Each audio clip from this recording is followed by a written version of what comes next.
Ladies and gentlemen, I think we'll commence the meeting if you're all prepared. Firstly, you okay? You got it. You're getting a bit of an echo here. So it would be a good idea, I think. There's one or two new officers, so if we can go around and just introduce ourselves again, I think that would be useful.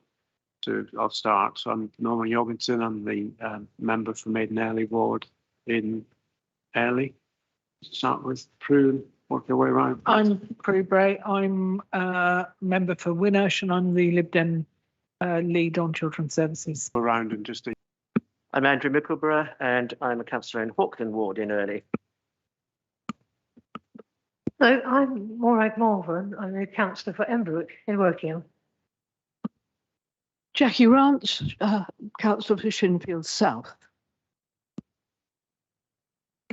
Hi, I'm Rebecca Margetts and I'm councillor for Finch Hampstead South. Hello, I'm Anne Chadwick. I'm one of the councillors for Modern Ward in Woodley. And I'm Pauline Hellier-Simons. I'm councillor for Wokingham Without, and I'm the chairman of the Review and Scrutiny Management Committee. Thank you.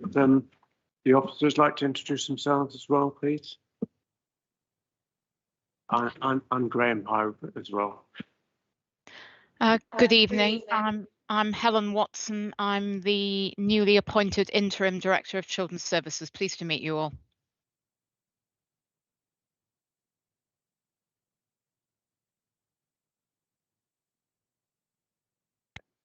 Hello, I'm Heather Tomlinson. I'm a consultant and I am covering some of the projects that Sal Thirlwell was responsible for.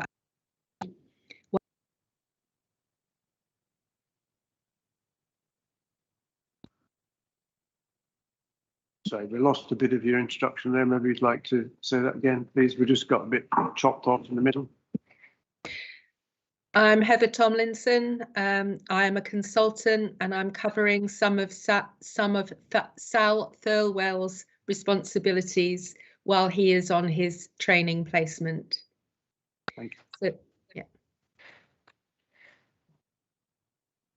I'm Zoe Story. I'm the School Admissions and Transport Manager.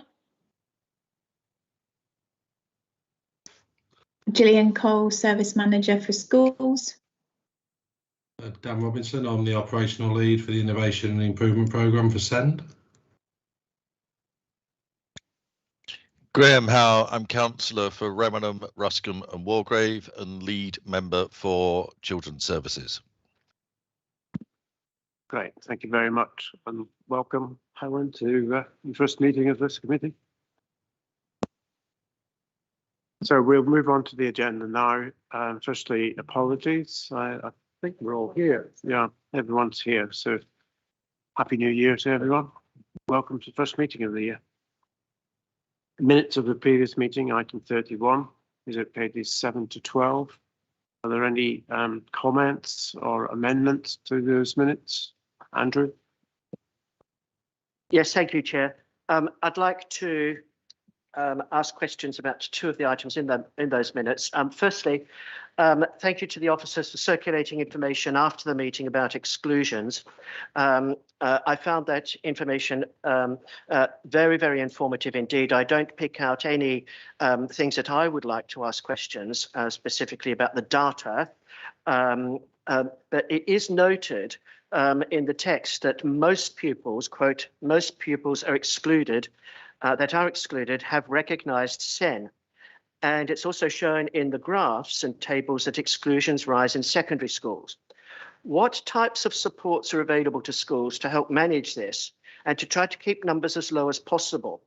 Are there any supports or things that schools and WBC could be doing differently for children who have been excluded or are at risk of exclusion that their parents say are not available at present, but might feasibly be considered?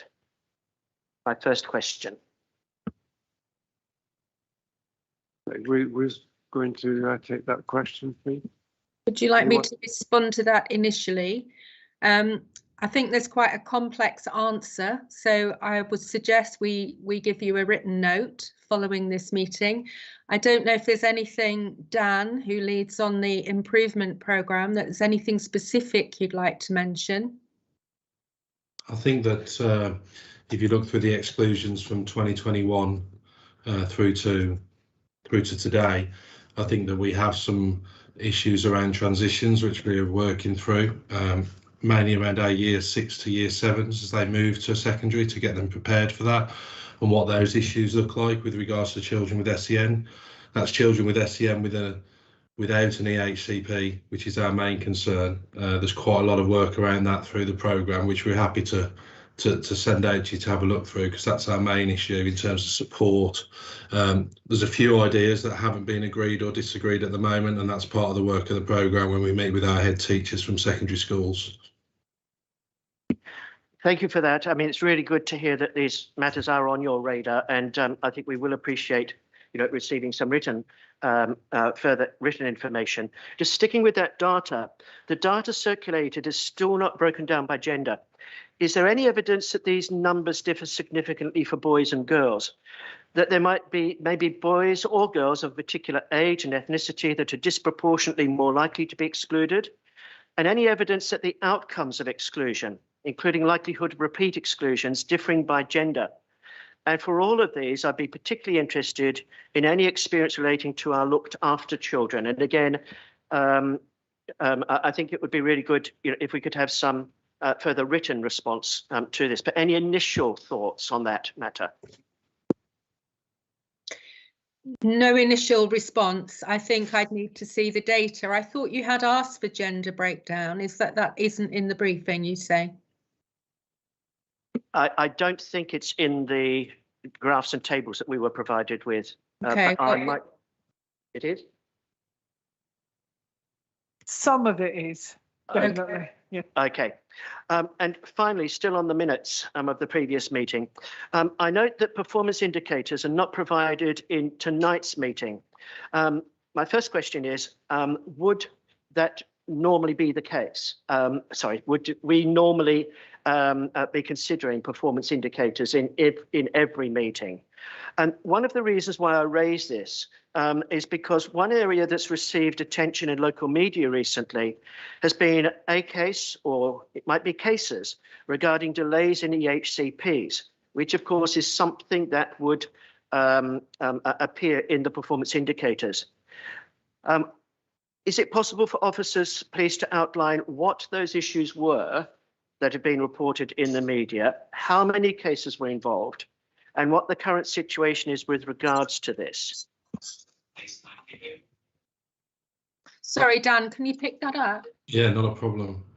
I think there's one specific case that I'm aware of that went to the media, which is around and the national issue around SALT and the assessment process around SALT specifically, as well as the EP service. So we obviously have a lack of EPs available nationally as well as locally, and we do rely heavily on an interim EP cohort, and obviously with our health contracts who look after our SALT and OT assessment, which are linked to the EHCP, we do have some issues there around capacity. Obviously health services are hugely stretched.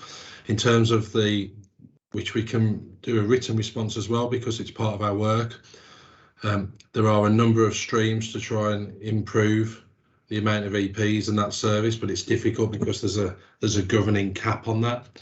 With regards to SALT and OT, we are currently going through the commissioning process for our contract with health and looking at that, but we're also working with the CCG and our other health colleagues in terms of what issues we can remove to allow them to administer the assessments we need to complete an EHCP in time. Having said that, our current assessment timelines are well over 70%, which isn't 100, I'm aware, but it is vastly improved from where it was a year ago. And in terms of that's sort of the focus of our work, to be honest. We are reliant on OT, SALT and EPs, but we are working together, and those things that we can control, we feel we're controlling.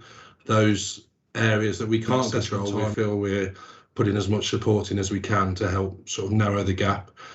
In terms of the only press case I'm aware of, that's that specific case where I think it was an issue around the SALT assessment, but obviously I'm not sure if there are more, what that case looks like, and happy to have a look at that if you would like to email that across after the meeting. Yeah, thanks for that answer, Dan. And it's really reassuring to know that these actions are being taken. The first part of my question was probably to somebody else, and that is about the inclusion of performance indicators as an agenda item. Is it a standing item? Is it something that we should be receiving at every one of our overview and scrutiny meetings, or is this something I've misunderstood? I don't think we're going to have it at every meeting. It's partly when the meetings coincide with the right part of the cycle to take them. So it wasn't the intention, I don't think, to take it at every meeting.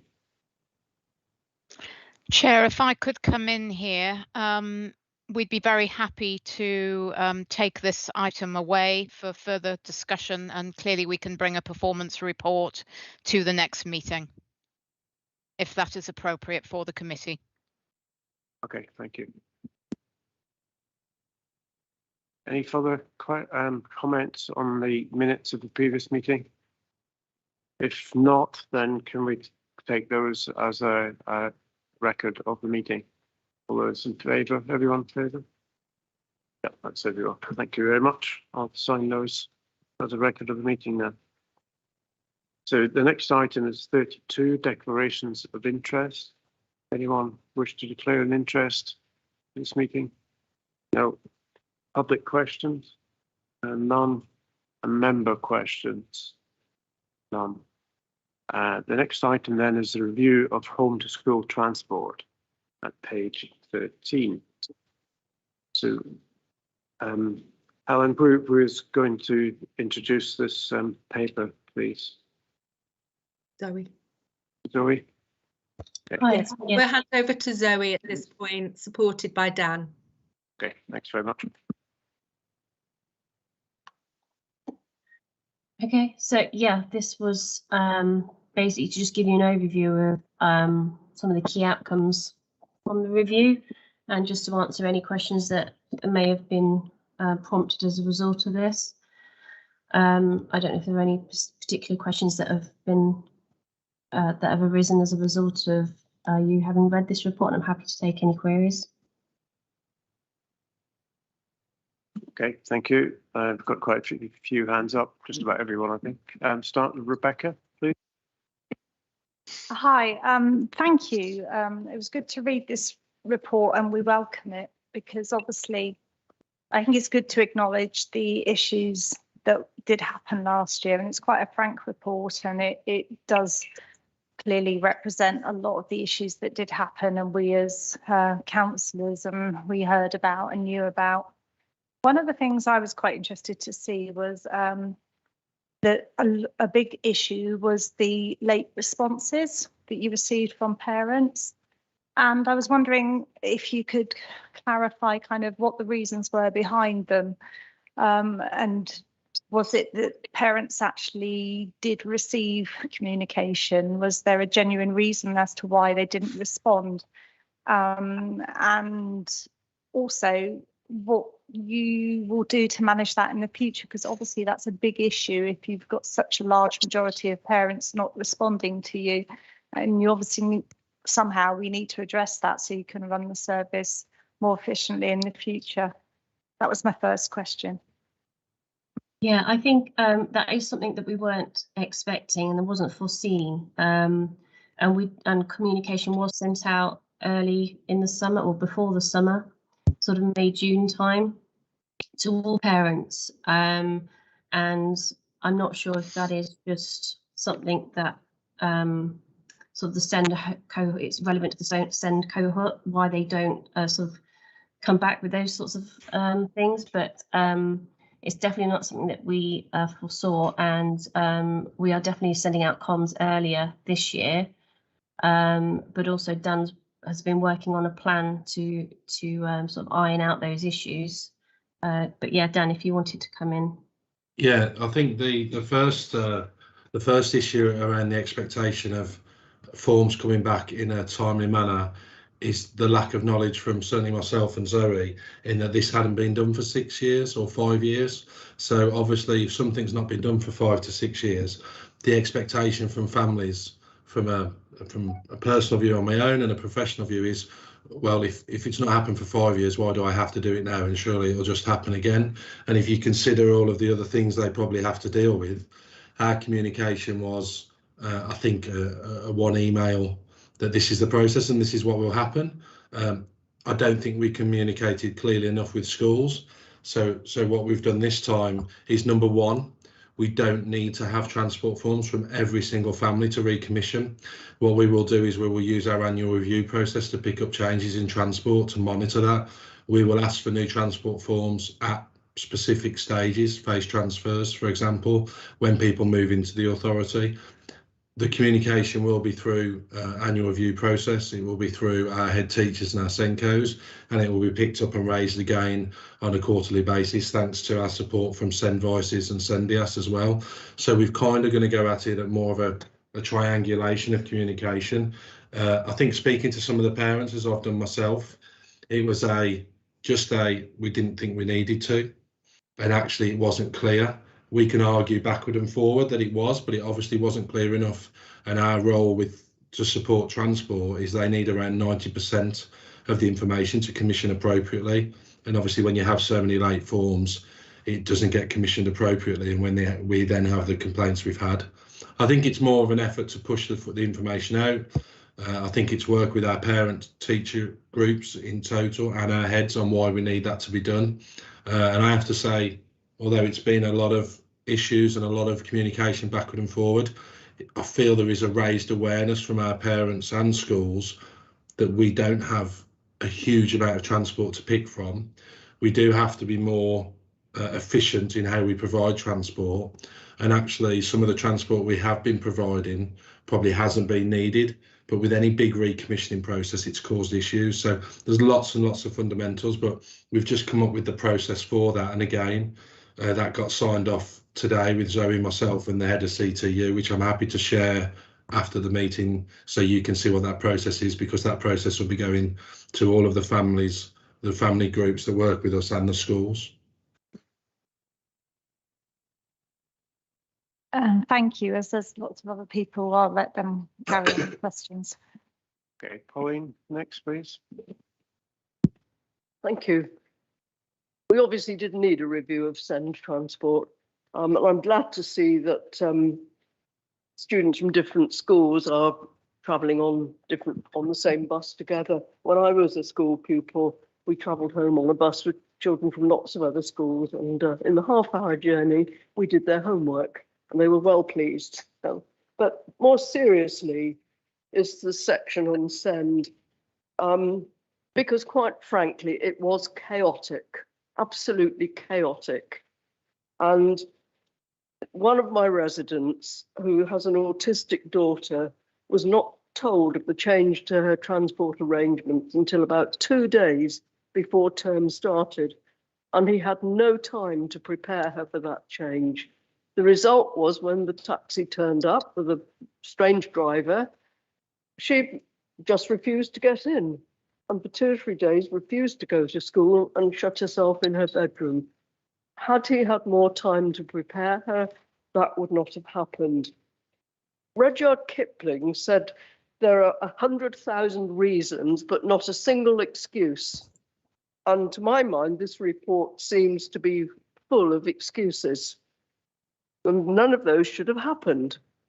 Just for 2 examples, on page 15, under key issues, the system, the new purchasing system was introduced between April and June. It took longer than expected to write because it hadn't been used before. All of that should have been foreseen. The term started in September and parents needed to know what was happening.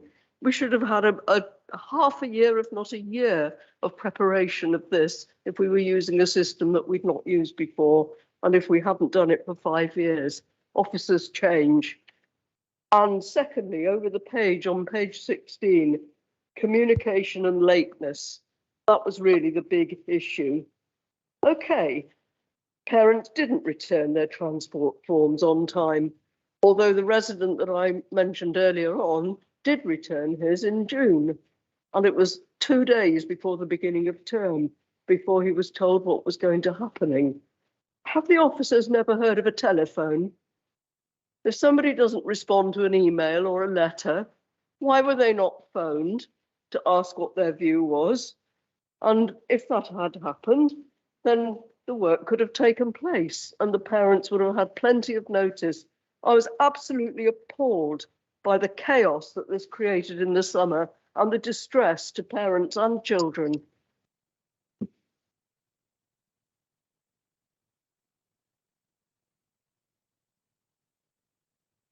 Anyone wish to come back on that? If I can, so with regards to the new system, I think the report just identifies sort of what me and Zoe found. So an excuse or a reason it's not. That's the evidence that we found, that part of the the chaos, as you quoted, is simply down to the fact that that wasn't foreseen, and that's where we were when we went through it. In terms of the communication, in terms of the parent who had their form returned on time, my understanding from when we've gone through all the information and the way it's commissioned is because so many forms were late, everyone's transport had to be recommissioned when we had enough forms in, which is why people got notification 2 days before. In terms of the returning of the forms and contacting parents, part of this review and the process that I've outlined with Zoe and Rebecca moving forward, that Zoe's supported with, is that actually the communication that goes out to parents will be through schools, through annual reviews and through ourselves to make that really clear. Because we did pick up the phone, the Send service phoned all parents that were late with forms to say this is what we need to come in. Once that support has been commissioned, the operators will contact parents, especially for children who need that preparation. But some of the work we're doing with our schools is around how we prepare every year for different transport providers, different personal assistants and different taxi drivers to be working with those families, and how we can look at that in terms of support mechanism, because families really clearly need to be aware, and from the parent groups I've spoken to, you will not get the same taxi drivers year on year on year, and it's really important we prepare the children involved for that, because that is going to be an issue. And we may not know some of our drivers week in, week out because of COVID and because of our issues with transport. So there's lots of things that we're looking to do. I don't think the report is trying to say there's any excuses. What we've tried to do for the panel here is explain what we've found, and then we're now putting a process into place to make sure that doesn't happen again, if that makes sense. So if it reads like that, apologies. It's more of a frank overview of this is what we found, and we're now going to do something about it, and that will follow in due course. That, to my mind, Chairman, is just stating the obvious. I think phone calls should have been the first line of approach. Emails possibly, but a lot of people don't read emails. And those phone calls should have been made at the start of the summer term, not halfway through the summer. Sorry, Chairman, I just don't accept that. Okay, thank you. Prue, I think you had a question. Yes, I do.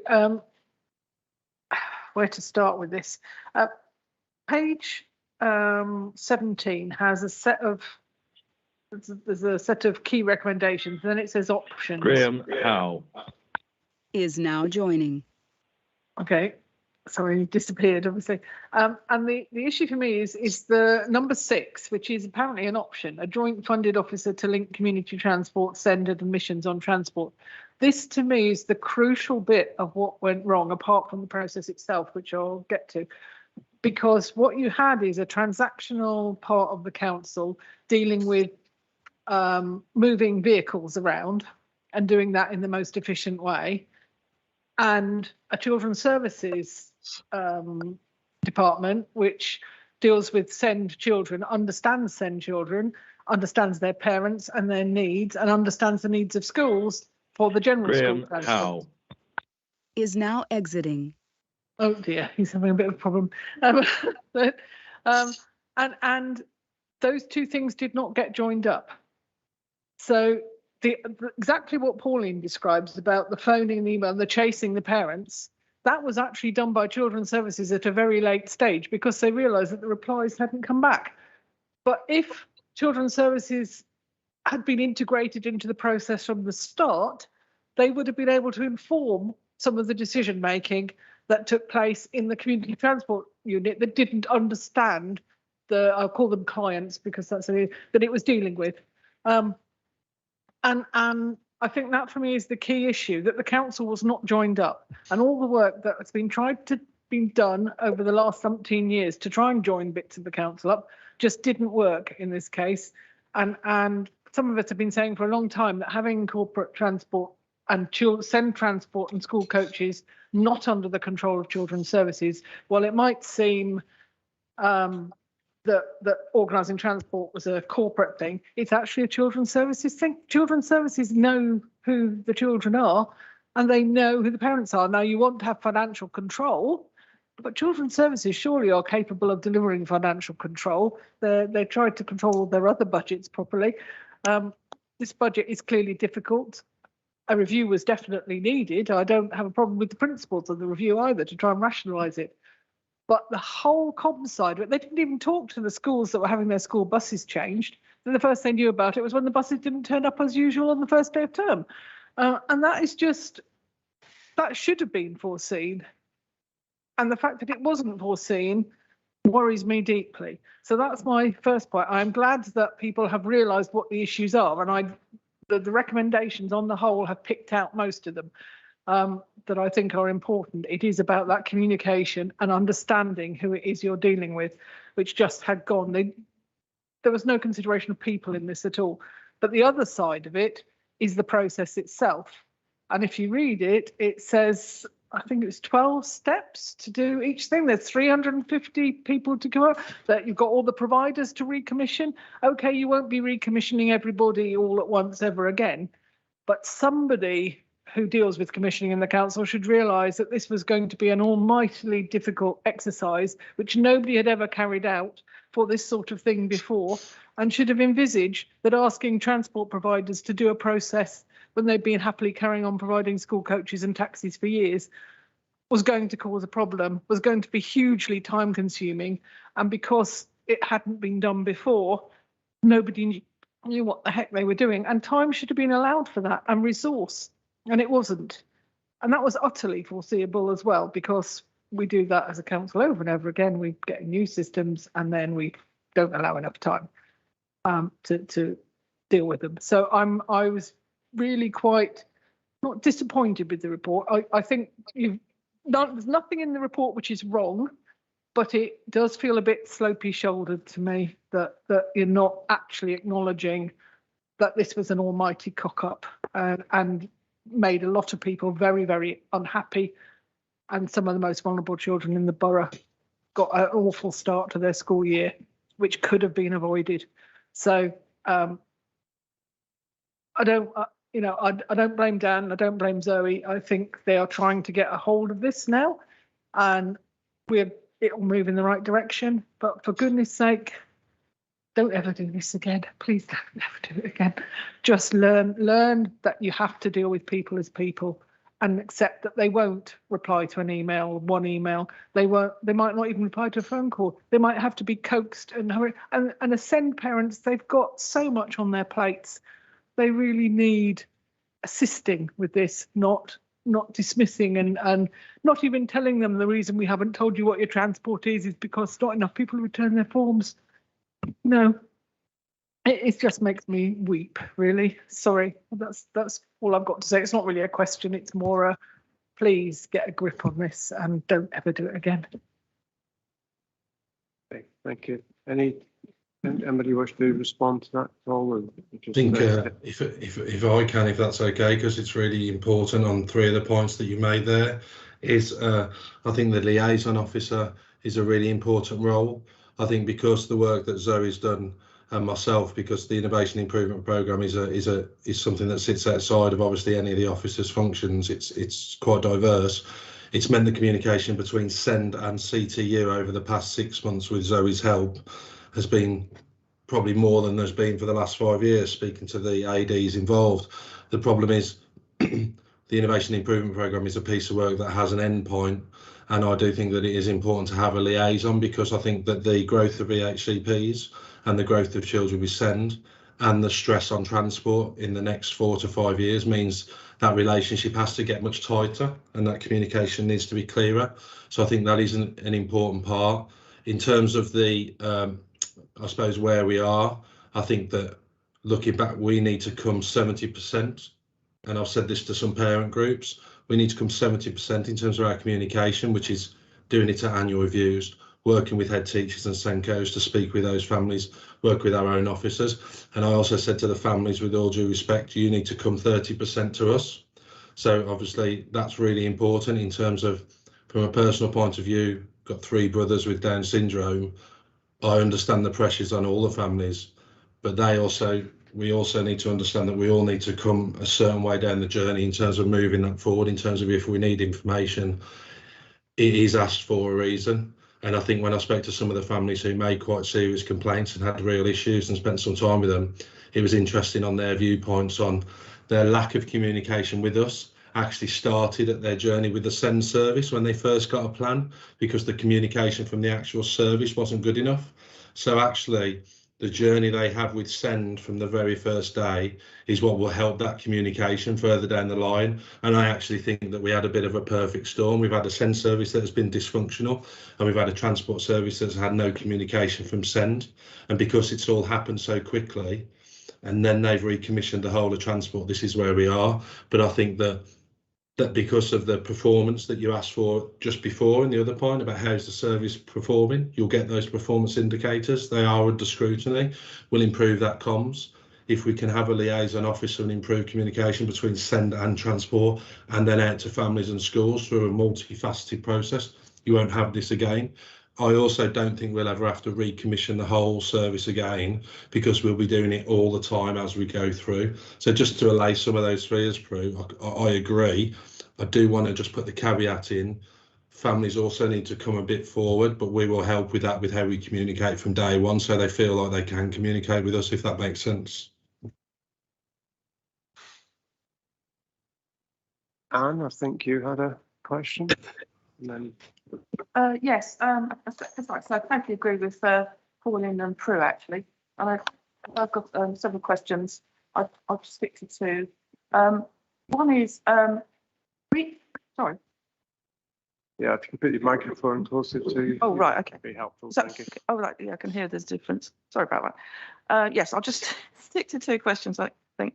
One is, reading the notes, it doesn't sound to me as if it's guaranteed that all children who are judged by the rules to be entitled to transport will necessarily be offered it. Have I read that wrong? Yeah. Yeah, all children eligible. Sorry? All children eligible. Oh, sorry. No, so I was just asking whereabouts that was in the report. It's just, it seems to me it's implied. Under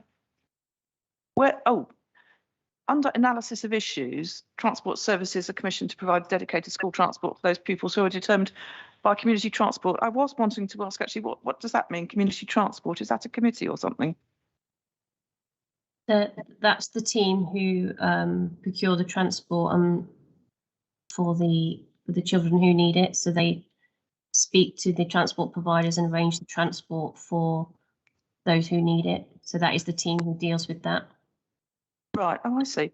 And it says where the volume of pupils is sufficient to justify a dedicated bus service. So what happens to children, not necessarily SEND, who come from an area where there aren't sufficient children to justify a bus service? Do they get to alternative? Are they given alternative arrangements? It depends if they're eligible for transport. If they're eligible for transport, then we would put on a form of transport for them. But if there was a large number of children from that area who are eligible, then it would be preferable to put on a bus service for that area. I see. So you're saying that perhaps if there's just up to half a dozen or something, maybe it would be a taxi. Is that the sort of thing you're saying? Yeah, although we try not to, obviously taxis are the most expensive form of transport. It would be whatever's the most cost effective mode of transport, a minibus or Oh, That minibus. kind of- Yeah, it Okay, could be right, okay. a variety of different transport. Right, okay. And then the other thing is,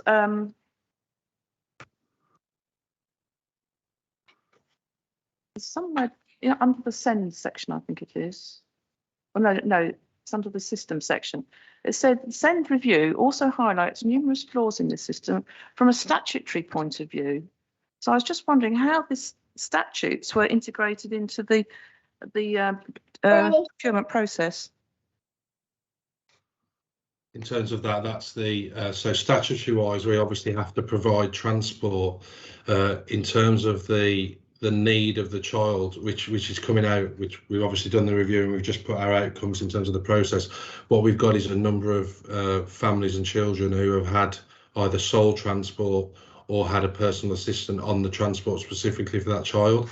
And actually our statutory responsibility is to provide the most feasible transport. And if you look at some of the cases independently, which has led to some of the complaints, we have decided that they do not need sole transport or a PA. So that's probably the way it's worded, which would be mindful. But what we're saying is we've actually got too many people on independent routes. And I think that's what's caused some of the issues. When I've spoken to families, they've had sole transport for 4 years. Their child is obviously in a classroom with X amount of children, communicates with children, plays with children, travels with children, and actually we've put them on a taxi with 3 or 4 other children, and that was their complaint. And it's taken quite a bit of unpicking to understand why they complained about going from sole transport to a taxi with other children, and it was simply that they're used to it. So I think that's what I mean in that report where it says the statutory responsibility. Our statutory responsibility is to provide feasible transport, and actually in some cases we've probably provided transport we didn't need to provide in terms of the cost around sole transport and personal assistance. But I'm not sure if that's what you mean. Apologies if that hasn't answered the question. Well, it's not how it reads to me, that sentence. Okay. Actually. Sorry. Well, it might be. So I think, so what you're saying is this send review actually led to the changes, whereas I thought it meant that it was it was the conclusion from the changes, that it means that the changes are what's conflicting with statute. But you're saying that in fact you found that you could make changes because of the send review. But it does say that there will be a send review due in January 2022. So is that something? That's what I'm talking about. Sorry, that's the review. That's what I found from that review. This is the review that's just finished, and the outcomes come from it. There isn't a review that's made the changes to the transport that we've had the issues with at all. That was just a recommissioning of the transport. This review is because of the issues from that transport. So is there a sort of report or something from the send review? Yes. And is that available now? No. When this came to light, Helen had just joined us, and I said this won't be finished in time. So me and Zoe put together what we'd done so far to report to Chambers today, but it isn't finished. Well, it was finished today, which is what we'd sort of highlighted when we got asked to do it. It won't be ready really till the 10th of Jan, but we haven't written that up or delivered it. So I'm kind of talking to you today from really knowledge of what we've decided to do, and we need to report to the members on what we've decided to do from the review, if that makes sense. Righto. And so in future, the families with the send children, how from what part of the council will they be communicated from? So I can actually, that's really clear. So with regards to send transport, a transport form will come in, okay, and that will go to SEN. And we will administer the eligibility. So we will decide whether they're eligible for transport. That will go to a transport panel at the start of each month, which will involve us, an OT, CTU, which is the transport people, and someone from admissions. And we'll go through those papers and say, yes, this is the transport that's needed. That will go to CTU for commissioning. The parents and the families will be communicated to from the panel on what those decisions are, and their right of appeal will, if they disagree, will then be to a second panel, which will be linked with either our heads of service or ADs to make a comment on. Otherwise, everything will go through. So they get communicated on the decision by the SEN panel. With regards to when the transport is commissioned, that will be communicated by CTU on who your taxi driver is and who will be making contact with you in the first instance. And then anything that happens that causes a complaint or there's a problem, with the taxi driver and the taxi service will go to CTU, because they will develop the transport, but they will keep bringing that back to panel for us to look at any issues, you know, if there's an issue with a taxi driver or if there's late pickups. And what we'll do is we'll have a closed loop. So Send and CTU will keep communicating through that process. So families will have initial contact from Send on what we agree to. And then once that's done, they'll have initial contact from CTU with the contact details for the transport provider. Oh, all right. Okay. So will there be a person, person preferably from the children's services side that the family will always have contact with if they need to? Not a specific person, no, because the Send team who administer this have 12 people in it, and we can't dedicate officers to a family, if that makes sense, because we have 1,400 EHCPs and 12 officers, so it doesn't work quite that way. But what they will have is contact from Send, and that's the best at the moment. That's the best we can do, because obviously officers change, and I think to give I think from experience, giving parents a officer to speak to without the clarity of the process is a bit of an issue, although, you know, that would be an ideal world, but unfortunately we only have 12 officers. Oh, right. Well, I see what you mean. Well, at any rate, it's a particular team.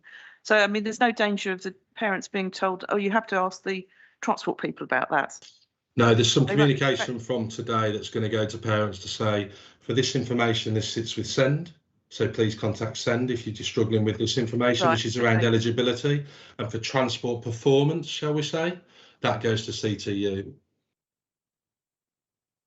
Sorry, do you mean the parents have to go to CTU?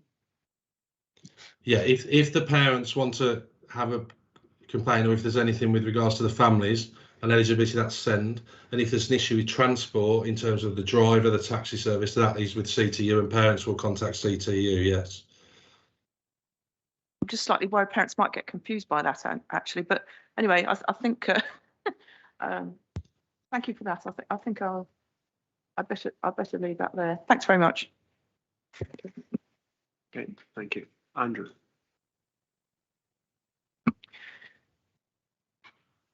Yeah, thanks. Thanks, Chair. Thanks, Dan, for all the additional information that you've provided in answers to questions so far tonight. I'm very pleased, you know, with a lot of the additional information that you've provided. It's far more comprehensive, you know, than the section in the report, the key recommendations section in the report that we had seen. Thank you very much for that additional information. Let's not go down the route of, you know, whether or not and which, if so, which sort of matters may or may not have been foreseen. Put that to one side for the moment. My concern is that there may have been structural features at the time last year that contributed to the outcomes, and in particular, I know that the answers that you've given tonight, Dan, have helped to address some of the structural issues, but do you believe that there could still be structural issues, you know, that will create challenges, you know, going forward? You know, for instance, Prue used the phrase that it seemed as though a number of activities, you know, were not joined up. Is this an organisational chart problem in your views, you know, as officers? Is there something there, you know, that might be put forward for consideration to alter, you know, to try to get more joined up thinking? I think it was Prue also who gave the example of the 350 contracts with 12 steps for awarding each contract, most requiring, this is a direct quote from your report, most requiring lengthy forms to be filled. Now, I don't know, you know, how many of those steps, if any, you know, are statutory requirements. Are there any ways in which that process might be simplified? Again, you know, to potentially, address what I would call another structural issue. And then I think related, to that, it does seem to me, to be an enormously complex and large task, that that you are responsible for within very, very limited and fixed time frames. There's not a lot of wriggle room, I would imagine, with a lot of this. So again, it's kind of on the structural side. Do you feel as officers that there might be any support or resources within the transport team or elsewhere that might be needed to achieve an efficient outcome? Resources, supports that may not be there, at the moment. And then finally, if I may, a completely different tack, although I think it's really, really important, because I know that this has created a lot of anxiety and practical problems with some parents and children, is and I know this issue has been addressed partly, by Dan. You've talked about working with schools and Send Voices and parents, and so forth. But my question here is, what impact will schools have into the process on other matters, not just helping to ensure that forms are returned, by parents and so forth on time, but the input of schools into other crucial matters, such as timings for when children are going to be picked up and dropped off at the start and the end of the school day. And really importantly, the safety of pickup and drop-off points, particularly for those travelling by bus, because there have been some changes, and some of those changes, it would appear, have created, let's say, concerns, including in some cases potentially, some safety concerns.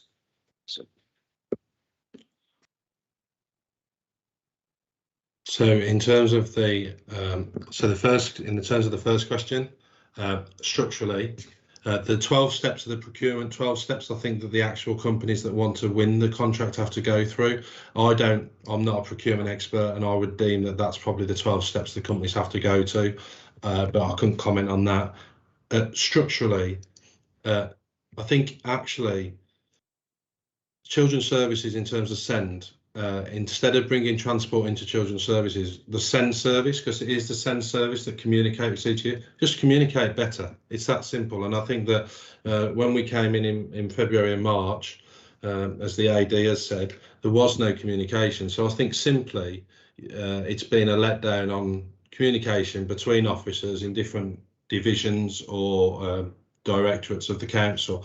And I think what's important is what's happened in terms of the review, and what we're doing from that is constant communication in terms of simple things where someone from SEN spends some time sitting with CTU to look at the issues they have with transport, understanding the issues we have. And I actually think it would be more susceptible to start to educate CTU in some of the Send issues so they can see that, and then vice versa in terms of CTU's issues. And that's what we've done. So I think structurally, I don't think we should sort of throw the baby out with the bathwater, so to speak. I think what we need to do is look at, let's use the talents from both divisions, transports and Sends, and start to bring them closer together. I mean, that's probably the better way to look at it, because what you then do is upskill two sets of people to help with their communication with parents. Because if you bring it into children's services, there'll be an issue around transport experts, and I think that's what we need to do, and that's what we're looking at doing. But obviously that's our opinion from the review. It is supported by CTU, but it may not be everyone's opinion, but that's what we're going to go through. And I think, you can judge over the next 12 months whether that's a success.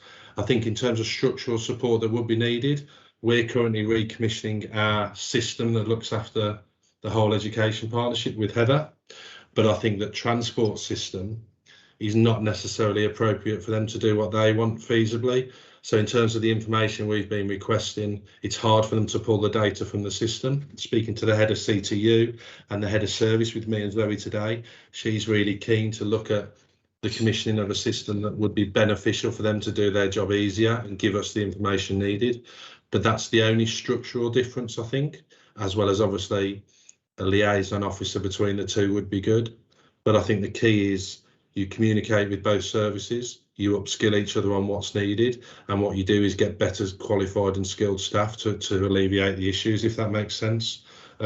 In terms of working with schools, that's just something that's ongoing in terms of the communication, because, you know, we only have to deliver transport within school time. In terms of when children start certain schools with an EHCP, for example, they sometimes spend the 2 weeks staggered, and it's the work with the Senko specifically, and especially at Addington, we do a lot of work with their lead there in terms of when the children need to be picked up and working backward and forward with the taxis. I think that's quite a good process. I just think with some schools we have challenges of communication actually from schools to us, and again I think that stems from the send service, from the initial contact with schools, communicating well, going out there and reaching out to the teachers, making sure they know they can communicate, and then also holding them to account when they don't. So in terms of your concern possibly around the safeguarding issues that you've sort of highlighted with transport, that's something that's always underway. That comes through all the communications on what we need and what we do. Again, that comes back to how we communicate with CTU about what we need.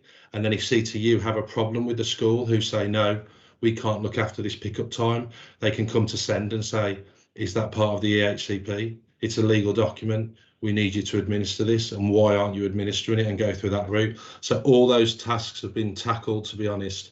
And when we put through what the processes are in terms of a document for you to see, hopefully that will be quite clear. If I've missed one of your questions, apologies, but I think that if that covers it or not, just ask again, sorry. Yeah, no, it does indeed, Dan, and thank you very much for that. I'm wondering, Chair, if I could ask you a question, because Dan, in one of his answers, said that if there was an area, you know, in which some changes might be made, some improvements might be made, it would be, from CTU's point of view, getting the data on transport or out of transport in a manner that they require. I'm sorry if I've misunderstood, Dan, what you were saying there, but they've got a system that doesn't, they've got a system that all the information goes into, and they have one system to do what they call their route optimization. The route optimization system is a system that doesn't need to be touched.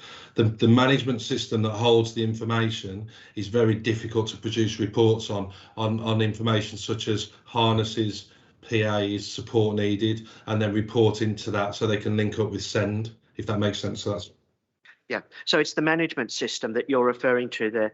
And my question, Chair, is that, and I'm sorry, I should know the answer to this question.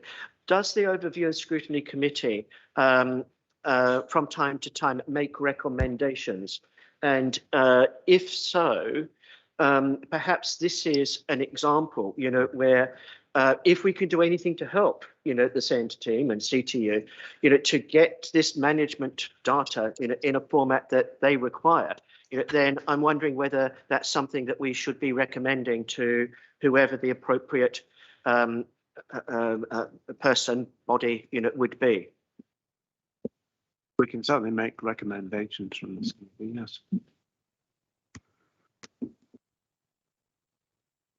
I don't know what others think, you know, but, you know, as this is something which an officer has, you know, identified, you know, as something that, you know, perhaps could you know, make a difference and help in their work, then, you know, I think we ought to, you know, consider, you know, supporting that. Okay. I think we need to think about the wording of what we're actually recommending. I mean, is it that we recommend that the information management system is assessed for effectiveness to see if improvements can be made, which would lead to improvements in the in the effectiveness of the service. It's a bit roundabout, but I think that's faithfully what you're saying. Or perhaps if we include something along, in line with recommendations from the officers, so that there's specific officer input into what they believe, could help to what their needs are, what might help them in their work. The other sort of view on that, one way or another? I just wondered if we maybe could ask the officers to look at it first, about rather than us making a recommendation, because they're the ones dealing it. I'm not sure if we've got the full information here about what we're actually recommending. Do you see what I mean, Andrew? I'm thinking whether we can ask the officers to go away and have a look at the system that they're using, and is it fit for purpose, and bring some more information back to us about that. And then we can look at it, make a recommendation from that. I'm not sure. Yeah, I think that's what I was trying to say. I think they go away and assess the effectiveness of the information management system. Chair, I'm just wondering if I could come in here. Dan gave some context about the SEND elements, and the timing of this paper wasn't quite on point in terms of the whole work that was being done, which has been a reference to by Dan as we've spoken. I'm wondering whether it would be helpful for us to come back with some further information and to make some, be very clear to the Scrutiny Committee about, the totality of this, and for recommendations to be made on that basis after that, if the Scrutiny Committee is minded to go with that.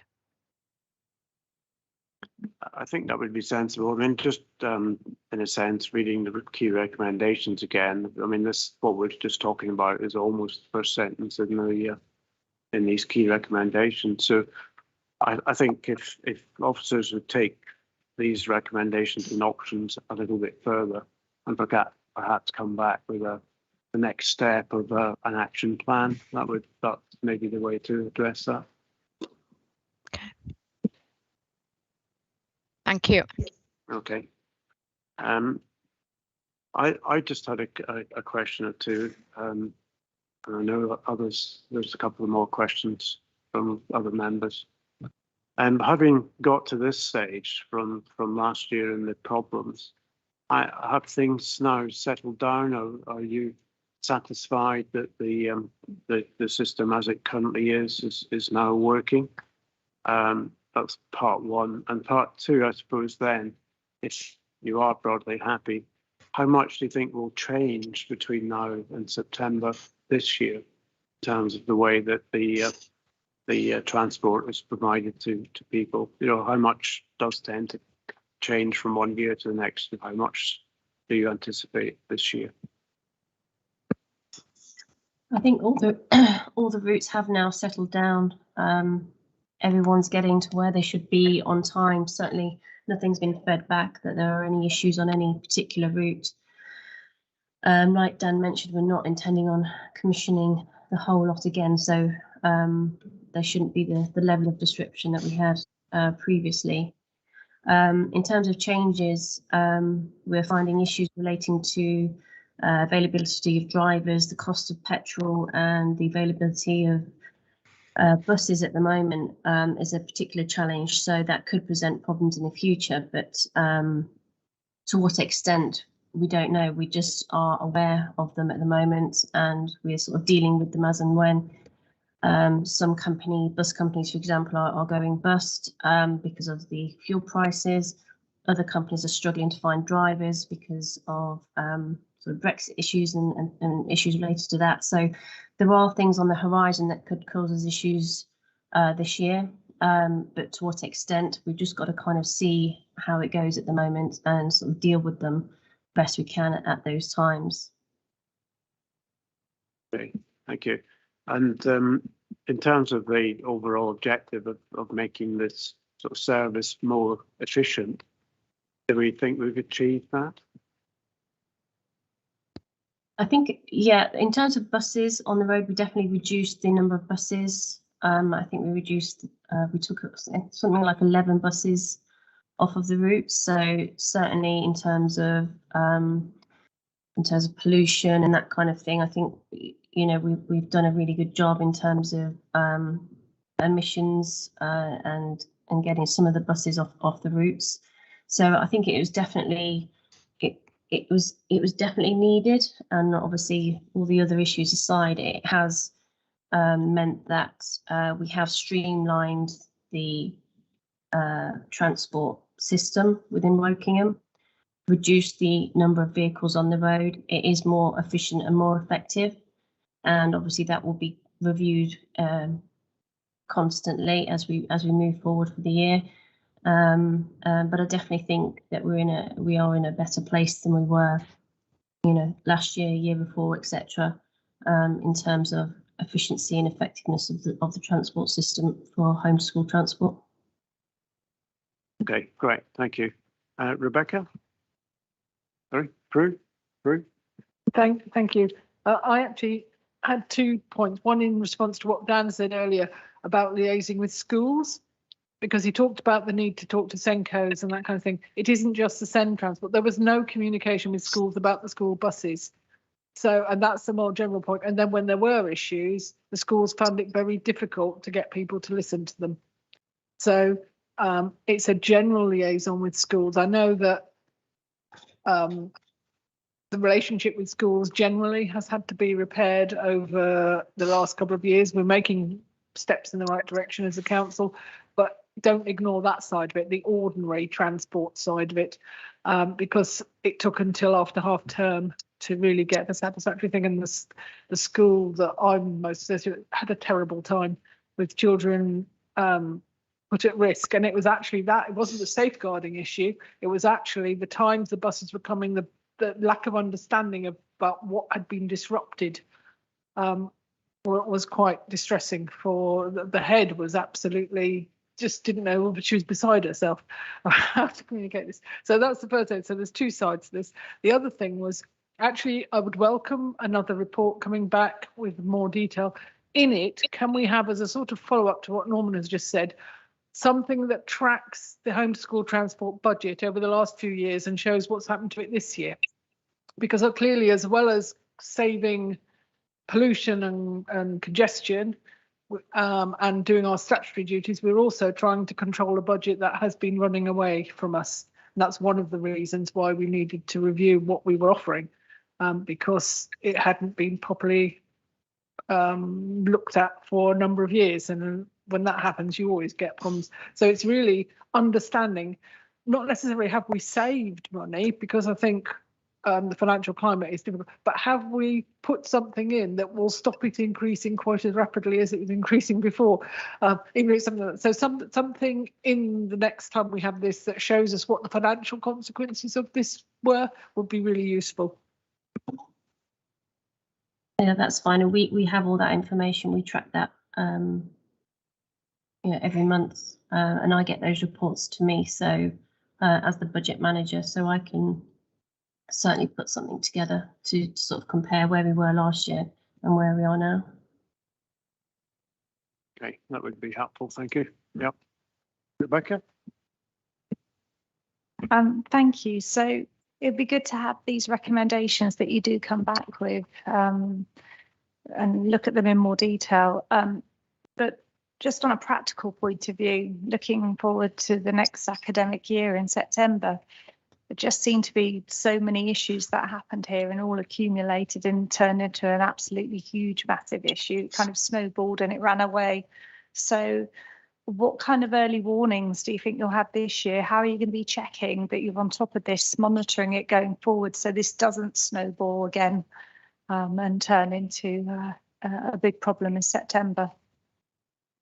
So I think that the first thing that makes quite a big difference is having a panel that meets every month that can look at this from a number of sections of the authority. and then we can look at the challenges that we face from that. I think the fact that we're not actually recommissioning the whole of transport is probably one of the biggest key fundamentals there, because if you look at the actual basics of who did this and who was involved, it's CTU with I think 6 to 7 staff, and then input on yes or no from SEN. And I think that is one of the biggest causes of the problem, which won't be there this time because there's less to do, so to speak. In terms of the factors that could affect the ability to recommission, it's simply that we have a marker each month from Rebecca, who's the head of CTU, of when they need information in to be able to commission appropriately. And if that's not in, we'll then make a decision at the panel on who's going to contact those families to say we need that info. But it's going to be an ongoing process, to be honest. It's one of those where we don't have to change a huge amount of things compared to last year. So in terms of the discrepancies of families, you're talking about between 80 and 120 people as opposed to the whole cohort, if that makes sense. I think with regards to drivers and issues around that, we've had an issue today, which because of the communication between CTU, SEND and admissions has already gone out to families and schools around that issue, if that makes sense. So we've kind of communicated proactively. And I think that what you've probably had is a lot of reactive communication. So that's sort of one of the highlights. So the clarity on what you've asked, though, will come out in the report, if that makes sense. But I could kind of talk all day about the issues. Most of it is clear communication, expectations of what we expect from people to come back to us and then what we should deliver. And that'll all be in that report for you when it comes out. And then obviously happy to pick up any questions there. So that probably doesn't answer the question that clearly, but just need to sort of put it down with regards to the rest of the processes, which will help you see that, if that makes sense. Okay. Anne? Yes, thanks, Dan. I'm just going to ask, the monthly panel, is that the corporate transport board? No, sorry. And again, you haven't seen it. No, it's not. No, it is a panel that will be made up of SEND, CTU, admissions and OT, who will meet on the first week of every month, and they will look at the transport requests and they will make a decision on the eligibility. And what I mean by the eligibility is if people are requesting PA, sole transport, harness, interventions and so on. And also we'll be looking at if drop-off or pick-up times are being requested and whether we agree to them or not. Oh, right. Okay, thanks. That sounds very good. I was just thinking the key recommendation in the report, one, system to be reviewed by the Corporate Transport Board, and I was just wondering.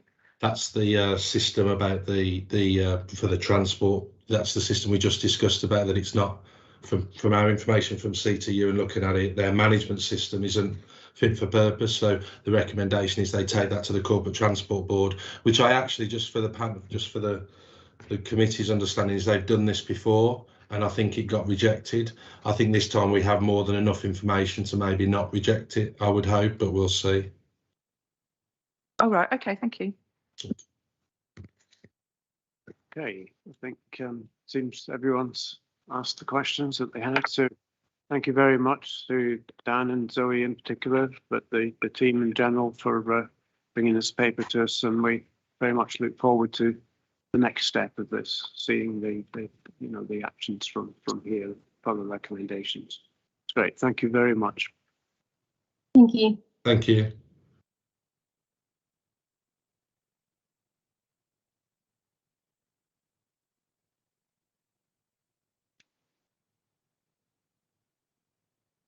In terms of bringing forward a further paper, what would be the timescale as far as you're concerned, do you think?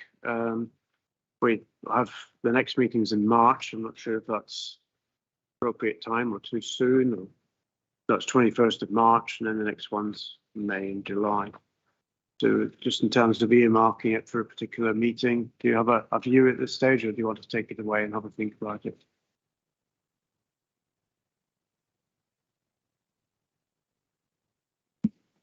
I think I've allowed Dan and Zoe to disappear now.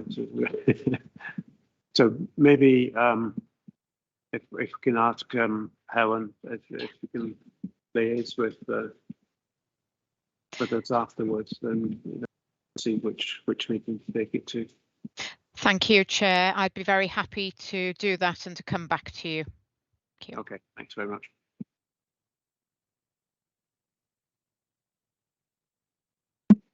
Okay, the next paper is item number 36, which is the education partnership terms of reference to receive and consider the terms of reference report.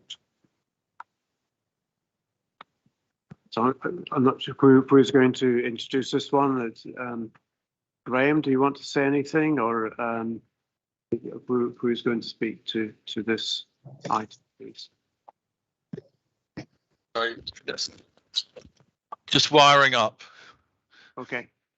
Just saw that you had convened some meetings, so I just thought you might want to give us a word of introduction, if you don't mind. Very happy to introduce the paper.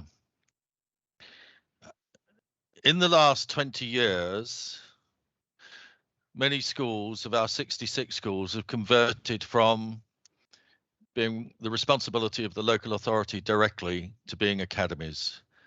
I'm not going to go over stuff that people already know. We do know that the funds no longer go through the local authority to those schools. They get them independently from the Ministry of Education. There has been a period, and I don't know if this is quite the right description, but where those schools that went academy, particularly early, felt as though they were free and independent of the local authority. And there was certainly a public perception that this was the case, that schools acted independently.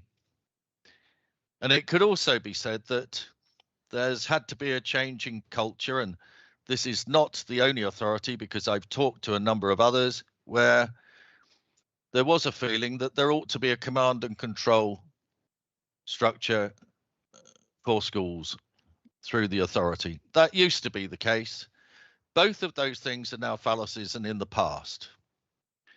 Now, the stakeholders are the children are first of all key, then their parents and guardians, and they make up our residents. Across Wokingham, we've got 22,000 children in schools. We've got, as I said, 66 schools. There's 10 secondary schools, 54 primaries, and 3 special schools. The conduit to the schools, the true conduit, is the heads. It is the heads that have the contact with the children. It is the heads that have contact with their parents and guardians. And it is the heads that have the corporate responsibility to their trusts, which is the majority of our schools. So 9 out of the 10 secondaries and over half of the primary schools. So what we're looking to do here is to reconnect. They're not the school's children. They're not our children as Wokingham Borough. They are our in capital letters. They belong to all of us. Our responsibility is joint and several, and not just the statutory responsibilities, which are for SEND and admissions and other things. So what we're doing here is we're getting the heads together, and we've convened meetings as has been set out in the report, and officers can add to what I'm saying because I'm going to shut up in a moment. And it is forums with the heads who can tell us what their needs are so that we can broach them together and work as one in getting the needs of our children satisfied, not just the needs, but their aspirations too. So that is the conceptual outline of what we're seeking to achieve here in the Wokingham Borough Education Partnership. This is not to be confused with Wokingham Town. This is across the whole borough. I think that I'll be quiet now, Chairman. Right, thank you very much. Is there any officer input prior to us taking questions? Anything you'd like to add? Yes, please? I'm here to take questions. I'm the report author. This is the piece of work that was core to me being asked to come to Wokingham. So I'm leading on this piece of work. And I think the report, I hope, speaks for itself. But it is about putting something in place that actually enables the collaboration and the co-production to take place on the really big, tricky issues that we all are struggling to find solutions to. And you've been, spending a lot of time talking about the transport issue, and you've many times mentioned how important it is to be working with schools. And I think this is what we're trying to put in place is a mechanism to make sure that that happens routinely and systematically, and we bring coherence to the strategic landscape that we're living in. And it's not just about working in partnership with schools either, it's providing the schools with a mechanism where they can actually work together on the strategic issues and hold each other to account, as well as holding the local authority to account. But I take questions on the paper. Great, thank you very much. Prue? Thank you. I think this is a really good thing. It's quite an important thing. There's one bit that I see as a gap, and that is that how do we on Children's Services Overview and Scrutiny find out what's going in the education partnership? So I would like us to get a regular report, and it could be as simple as sending us the minutes of the meetings, if necessary in part 2, so that nobody's doing any extra work and nothing confidential gets breached. But something as simple as that, so we can just see what's happening, because clearly this is a really important thing. It's something that we need. I see it as a big step forward, and I'm very pleased to see it. I think the membership looks about right, but just can we find out what's going on? That's my main point. I take your point completely, and one of the key principles is of the terms of reference is openness and transparency. The heads have particularly urged for that in terms of all schools knowing what is being discussed in this forum and the outcomes of those discussions, and absolutely I think that goes right across the piece, that it should be completely an open and transparent forum. People know what's being discussed and know what the outcomes of those discussions are, and that includes yourselves. Okay, great. Rebecca, and then Andrew. Thank you. I'd like to repeat what Prue says. We welcome this. I think it's important and to establish this partnership. One thing I just wanted, if you could just clarify, and this may be my ignorance being fairly new, is about just making sure there's no overlap with Schools Forum, that we're not duplicating, we're not having 2 different groups of meetings and we're repeating the same things over. So how are you going to make sure that this is fit for purpose and it's going to be effective and separate and doing 2 separate things? I think that's a really important point, because part of the reason for having this partnership is to take away some of the strategic issues that Schools Forum has found itself grappling with, given that there isn't anywhere else for those discussions to take place. Schools Forum has a very specific financial role and function, and quite complex issues have started to come to the Schools Forum because they need a place to debate them.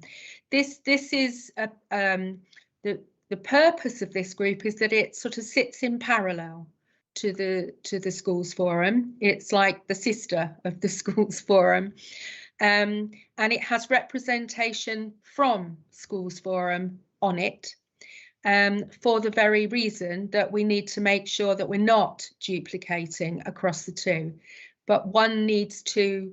I think there will be issues that will be passed on from Schools Forum into the partnership agenda to be discussed in greater detail and then reported back to Schools Forum.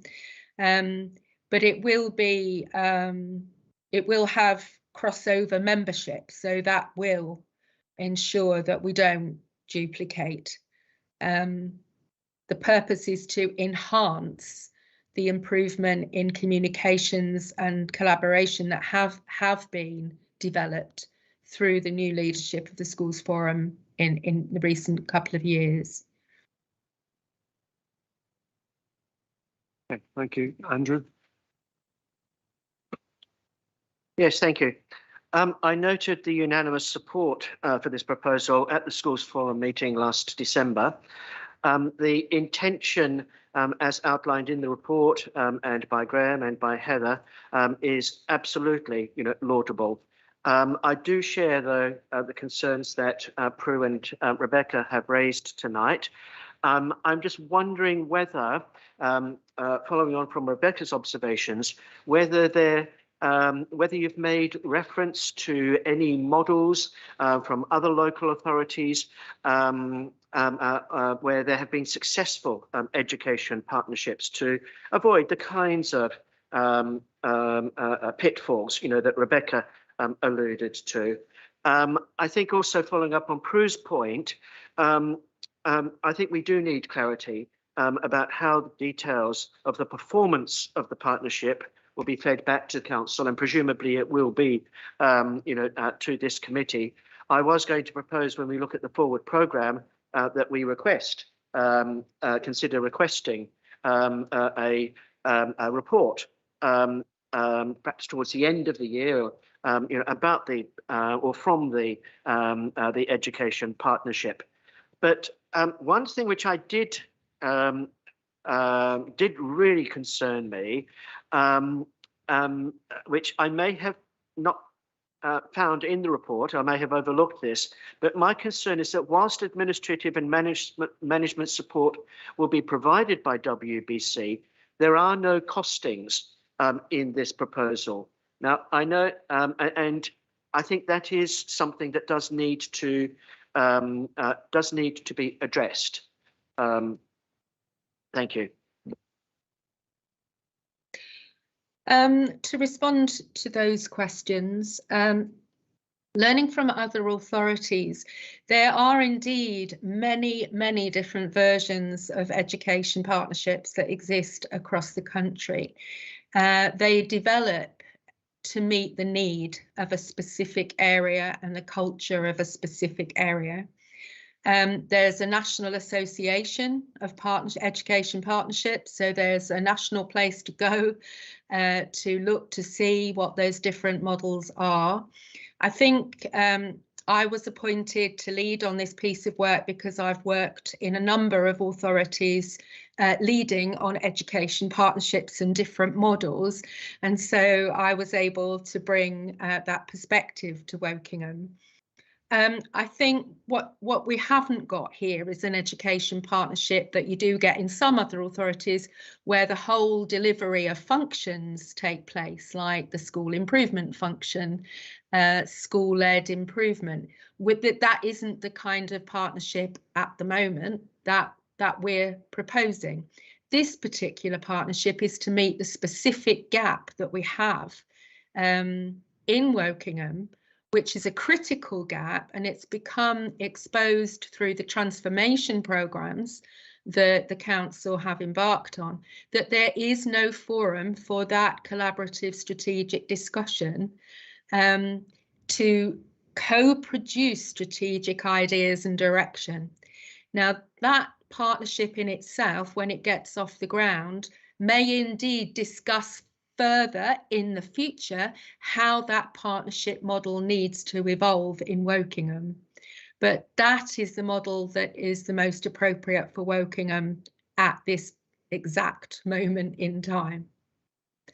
In terms of costings, yes, I can go back, and that's a good point. I think the assumption is that it will be from the Children's Services Directorate's administrative support function, and therefore will be included in current business, but I can check that out. That's a good point, thank you. And there can be an end of the year report. Okay, thank you. Anne, did you have your hand up? I think you did. Yes, thank you. I did. Yes. So what I was wondering was, item 5, priorities identified for collective action. I was wondering whether the drive will be to cover all areas of education, whether it will be very specific things such as the handling of SEND children. Because I was thinking, as the money is not coming through Working Borough Council in a way, does that inherently limit the topics that would be suitable to cover? In response, I don't think. Sorry, I'm echoing, aren't I? There is no limit to what can be discussed. The way it was discussed with the school leaders initially was, what did they perceive as the biggest strategic issues that they felt they needed to be more involved in developing. And I think for the initial period, it's going to be those things that the head teachers have said, these are the most critical issues that we want to be involved in co-producing with you. Two issues came out as really top of the list. Interestingly, SEN wasn't, because they actually felt that they felt that SEN was really improving quite considerably, and they were happy with not getting more involved in that. What they did want to get involved when more in was some school organisation issues, the delivery of additional places due to the population expansion. They wanted to talk about admissions and fair access protocols, and they went right to the top of the list. So while it was going to take a little bit of time to get nominations and set the group up, we've already undertaken that work in co-production with head teachers. And so when we do meet for the first time on the 27th of January, we will already be able to look at what we've achieved already through co-production to develop a fair access protocol, which we haven't had before, and a secondary strategy for expanding places in September, which we have been co-producing with our secondary heads. So the agenda is going to be driven for now by what the head teachers tell us they feel is the top of their agenda. Oh, thanks. That's very good. Thank you. So I think I've got something else.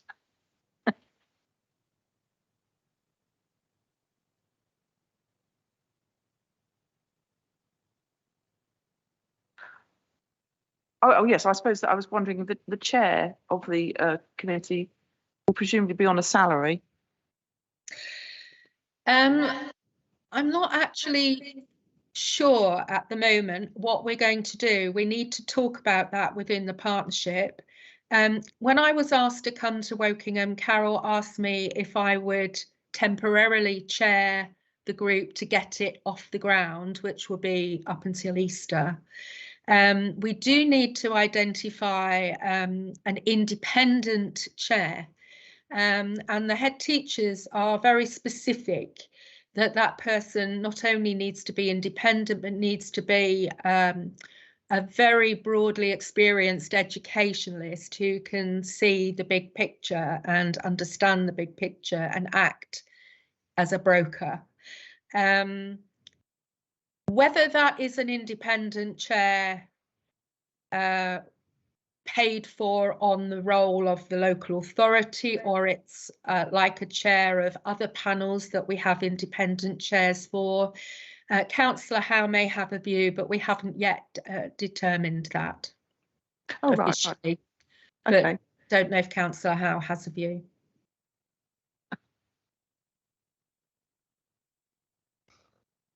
That's it. I'm on now. When we looked at other models, there are none that I know of where there are paid chairs. Right. Now, that's not the. I personally would not like it to be a paid position. I don't see the necessity for that when we have other panels that are successfully run by very able people. There are people who, like many of those in the chamber tonight, have gone through life and gained a lot of experience and want to do something to give back. I suppose it depends upon the availability at the time. I would like to re-emphasize the point that Heather made. The priorities of work will be driven by the heads who are the gateway to our communities and our children. Thank you. Because I was going to ask, is there any possibility that schools could find themselves, there could be some need for them to spend their budget on issues brought up? And it sounds as if it's not going to work that way. No, let me give a fictitious example. Supposing schools come to us and say, for children of the 2030s, they need to be educated in, I don't know, something that's incredible and new. And we decide jointly that for our children in Wokingham, that's a good thing to go and do. Then we will work together in order to get the money to get it. It could be that I bring a special budget to council and ask council's approval to fund it. I don't know what those things, as I said, the example is fictitious, but certainly this is not a body to audit schools. The sole intention of this group is to get the best strategic and tactical provision of education and well-being for our children, whatever it takes. Thank you very much. That's very good. Thank you. Okay, thank you. I can see no more hands, so I think we've reached the end of this paper. So, excuse me. Thank you very much, Heather, for this paper, and Graham. Thank you, Chair. Thank you.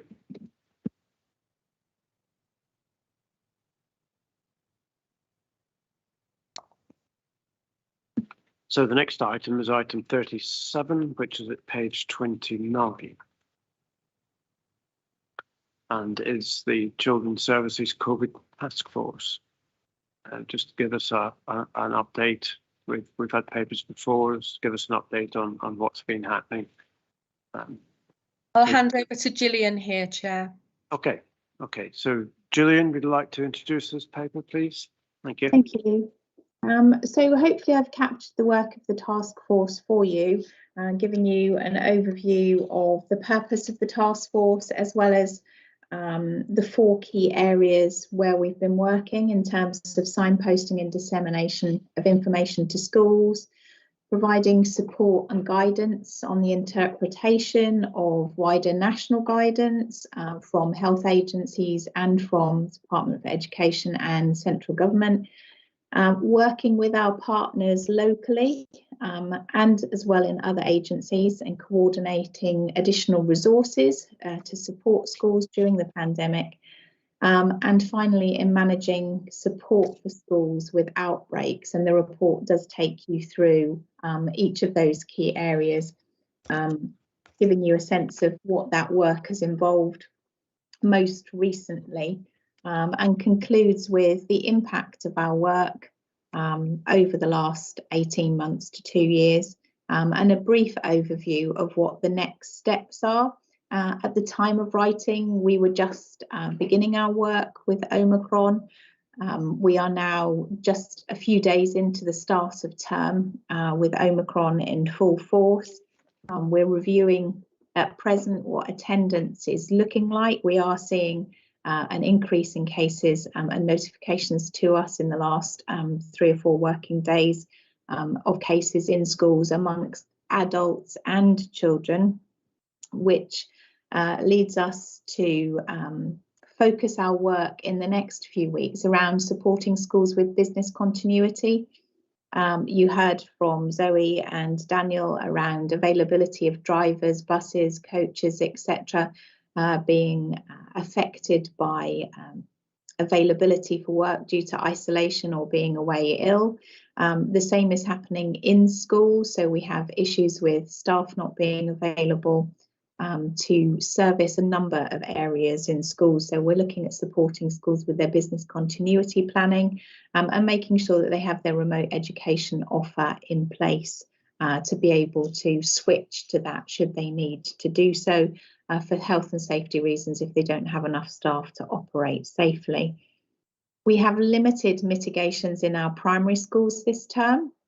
So most of the mitigations are there in place for secondary schools. We have an increased order from Secretary of State for Education for mask wearing in classrooms as well as in communal spaces at secondary school level, but we don't have that in primary schools. And our primary schools are the children who are not vaccinated either, so they are our most vulnerable section of the population. We are working with the DFE and Heather and I are meeting the DFE regularly and again indeed tomorrow to discuss what further mitigations might become available to primary schools to enable them to support continued uninterrupted learning for our children, which is the most important thing that we're focusing on.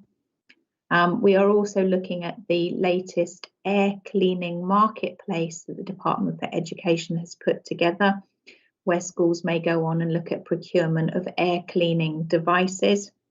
And actually our corporate health and safety colleagues have produced an air cleaning and ventilation guidance document for schools so that they can have a look at how they might support best ventilated spaces in schools.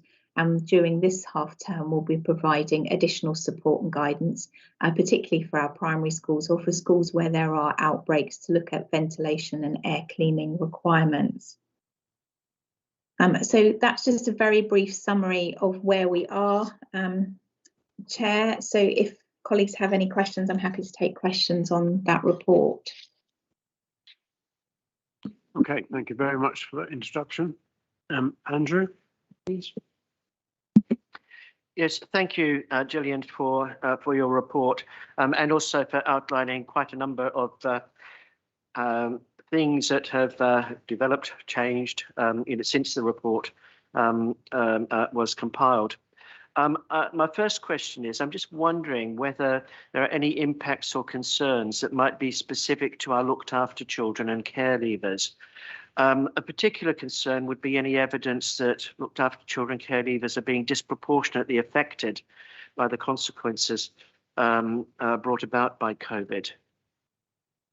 Thank you. So one of the focus areas that we have within the task force is a dedicated colleague who is working in making telephone calls and email contact with all of the providers for whom make provision for our looked after children, for whom we are the corporate parent.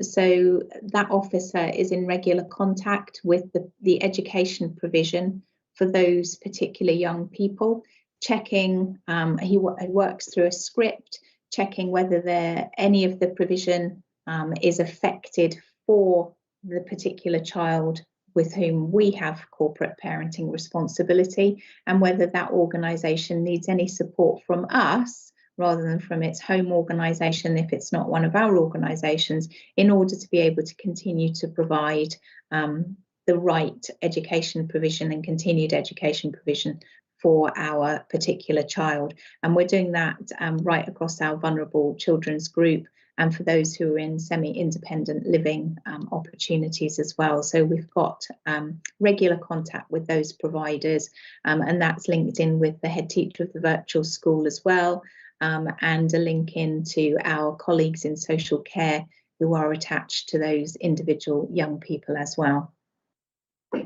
Yeah, that's very good. I'm just wondering whether there have been any themes or common concerns that have emerged. No, there hasn't been anything particular emerged that has been directly affecting that key group of children. Thank you. My second question is about the support offered by the task force, which is incredibly commendable. But has the very large number of schools meeting the contingency framework thresholds and the very labour-intensive nature of the supports provided led to any concerns about the sustainability, of this approach?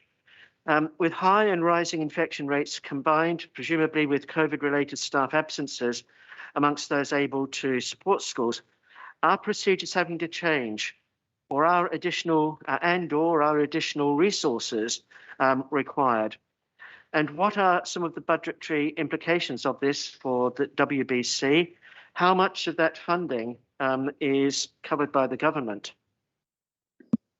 So thank you. It has been somewhat of a gargantuan task, but as I'm sure you can see from the report, it's been very welcomed by our head teacher colleagues and by the schools community at large.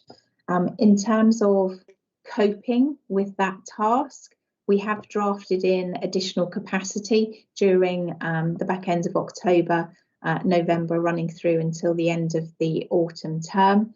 The funding for that came from the comp funding, which came through from central government. So we were using central government funding to provide additional hours to support schools with the one-to-one advice and guidance that we were providing on an ongoing basis, so that the daily calling after each organisation passed through the threshold, and we'd had that original kick-off incident management team meeting.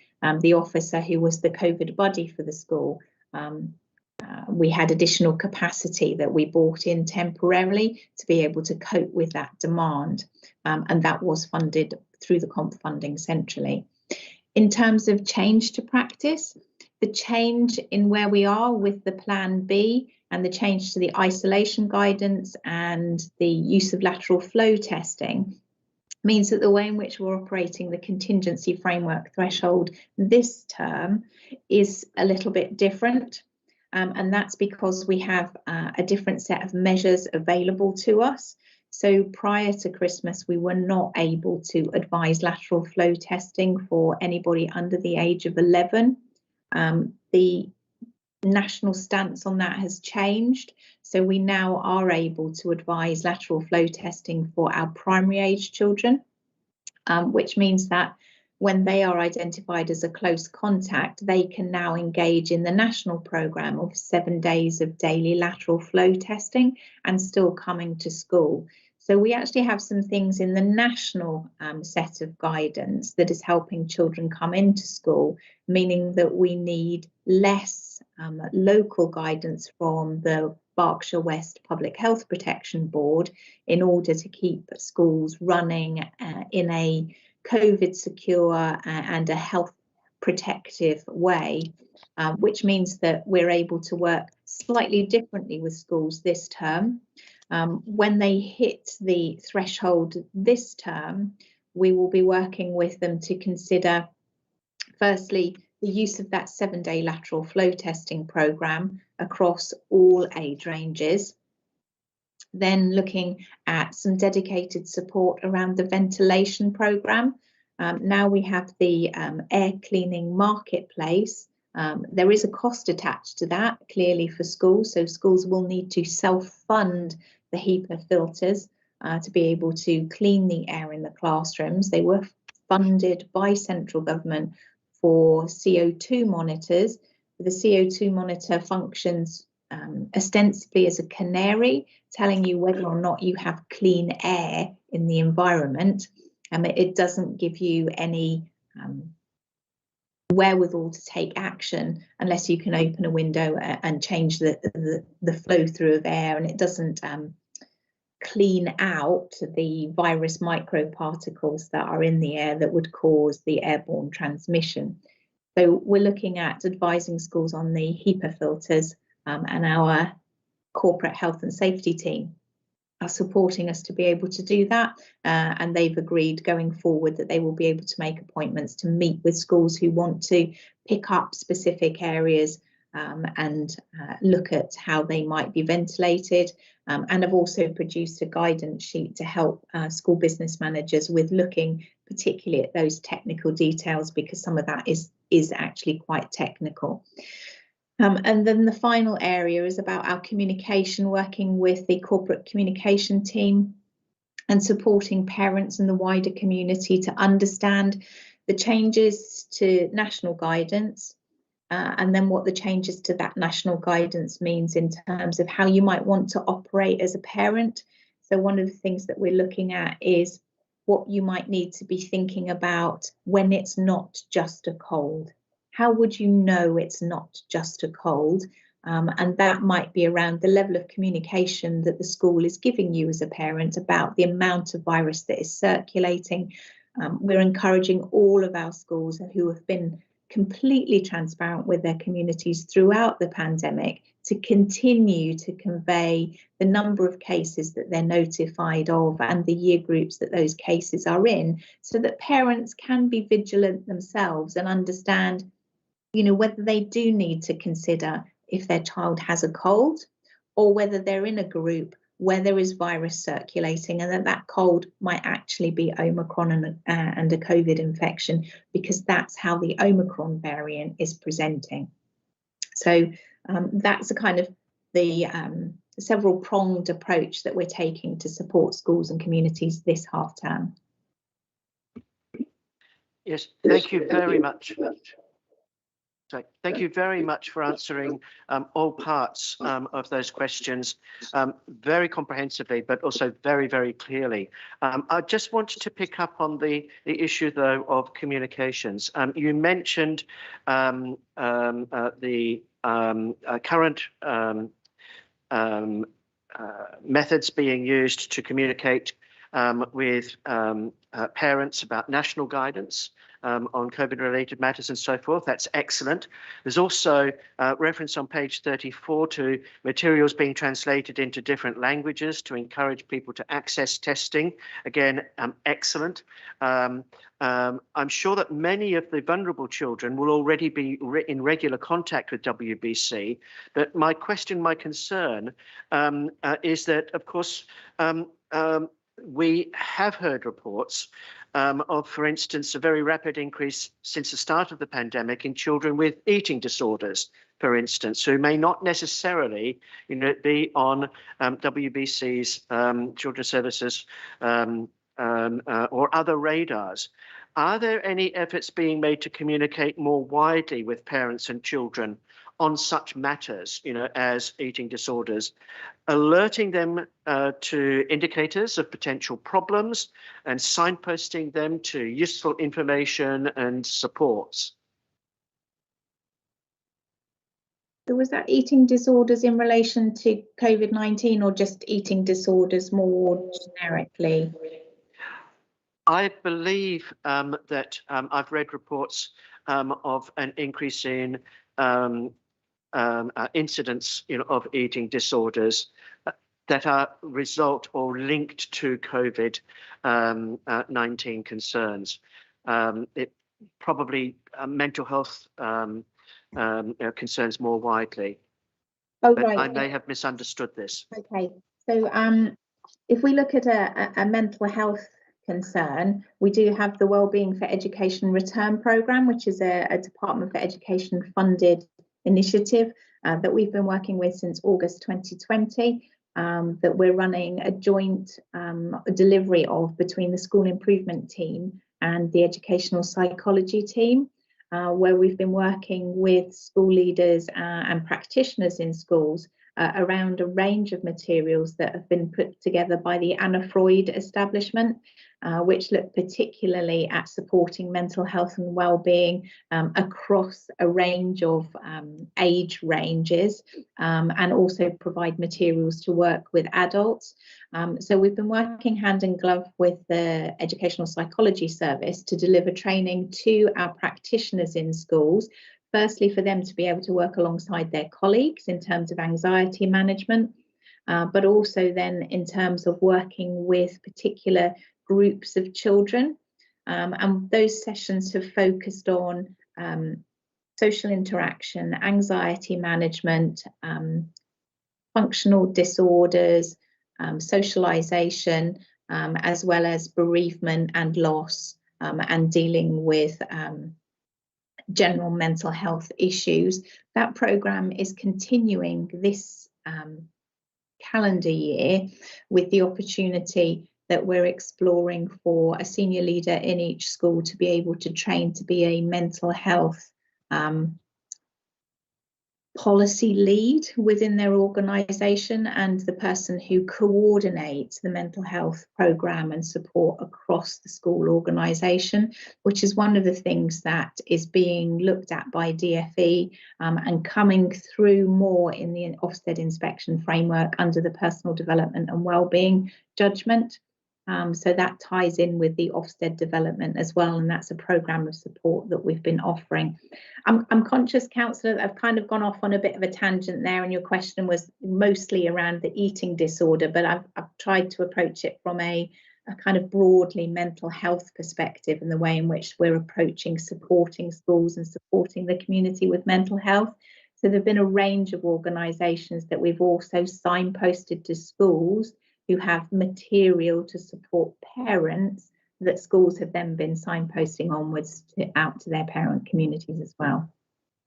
Yeah, I mean, the reference to eating disorders was just an illustrative example. I'm really pleased, that you've answered it more widely. You're looking at mental health more holistically. So that's excellent.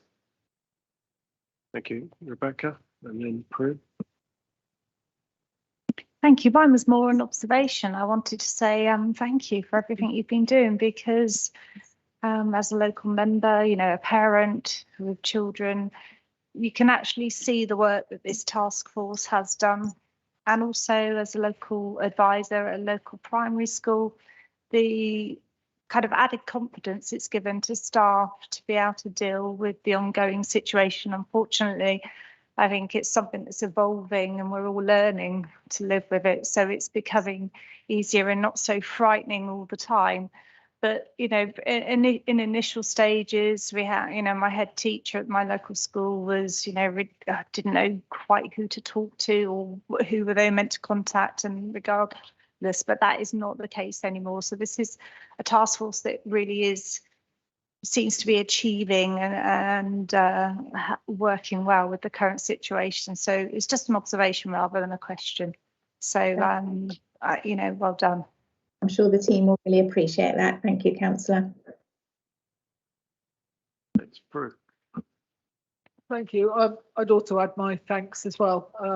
I think it's been a long old 2 years really of living with this thing, and despite everything, I don't think there's really an end in sight yet. So you've answered one of the things I was going to ask, which is about what's happening about air purifiers. So did all the schools get their CO2 monitors? That's my first question. In the numbers that they were promised. The second one is, because of the increase in the age range that can have lateral flow tests and the difficulties people have had getting them, are there enough lateral flow tests available to people to take? The third one is about exams. Schools that are, when we're told to expect that people will be doing their GCSEs and A-levels, but do you really think they will be? And what is actually happening about that? Because it's a really fraught issue. And the final thing, because I know this is happening in one or two places, anti-vaxxers have written to schools demanding various things, saying various things. I mean, I believe they even delivered a letter to this council office saying the council was responsible for killing people because of, and all this. That is worrying for schools. I mean, most of them are, but is that a widespread problem, or is it one or two isolated incidences? Okay, so I'll just work through in order, Prue. Firstly, CO2 monitors.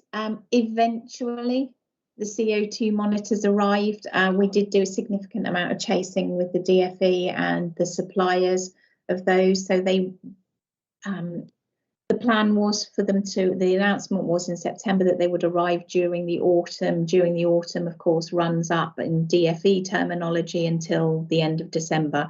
By the end of December, they had arrived, but they were still arriving late November and into early December. So, you know, DFE did deliver on its promise of during the autumn, but for some schools that was quite a late arrival of those monitors.